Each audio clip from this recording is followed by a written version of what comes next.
Depression can be seen in the brain, and typically when we do what is called a QEEG, which is essentially a brain map, we see large amounts of slow activity, either theta activity, which is around 4 to 7 hertz, or delta activity, which is around 0.5 to around 3 hertz or cycles in a second. And we see these large amounts of these slow waves tending to be in the front left hemisphere. Now there's something called TMS, or transcranial magnetic stimulation, which is essentially shock therapy in the front left hemisphere, is where they usually target for things like depression and major depressive disorders, because they're shocking that area to try and wake that area up, because there's a lot of slow activity. So this is what we actually train as well with neurofeedback. We can start to upregulate that area of the brain as well, and work with that client. But alongside that, we talk about the value of goals.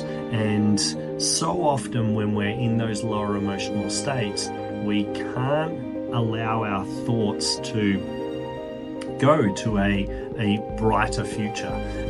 It's very difficult to get ourselves out of that world.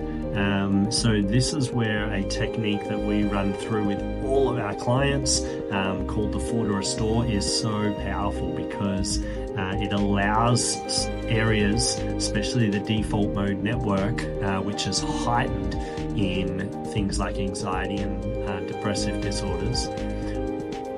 With this 4 to Restore technique, we actually see the default mode network start to lower.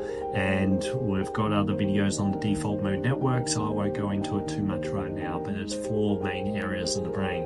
And with this technique, we start to see that lowering of the default mode network, but then also that individual starts to look towards a brighter future, because this specific regions that are holding them back start to lower. So that first step of the 4 to Restore is we turn our attention inward to our center of our chest and slow our breathing to a rhythmic pattern of 5 seconds in, 5 seconds out. What this does is start to create what is called heart-brain coherence, or heart-brain connection. We're starting to really be aware of what's going on internally. And with this, we start to measure it, and especially through our HRV measurements, we start to see coherence start to come through. And this means all the brain, the outer area of the brain, can start to communicate well with each other. When we are in stress on any sort of level, things like heightened levels of depression causes stress on the system. This causes that outer area of the brain, the neocortex, to start to compartmentalize and not communicate very well with each other. So what we want to do is start to create coherence, and then the brain can start to move, and all these compartments can start to communicate well with each other.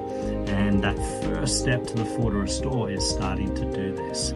So if you're someone that is dealing with any sort of depressive disorder, definitely speaking with someone is going to assist 100%. But then if you've got time in the morning and night doing something like our 4 to Restore technique, I strongly suggest, and you'll find videos on that in our page as well. But reach out if you've got any questions. Wishing you all an amazing day. Thanks.